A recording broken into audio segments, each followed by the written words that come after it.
મહાનગરપાલિકાના અધિકારીઓ જે છે નાગપુર ફાયર કોલેજની અંદરથી ડિગ્રી મેળવી હતી, પરંતુ ડિગ્રી મેળવવા માટે જે પ્રક્રિયા કરી હતી ફેક સ્પોન્સરશિપ લેવામાં આવી હતી, પરિણામે એમની ફરિયાદો ઉઠી હતી.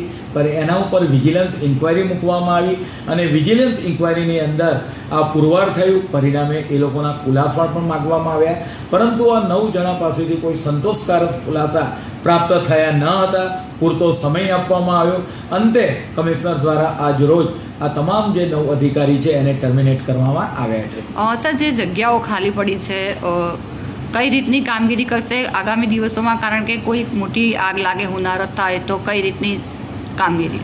આવનાર સમયગાળા દરમિયાન અમે એની એડવર્ટાઇઝ પેપરની અંદર પણ આપી હતી.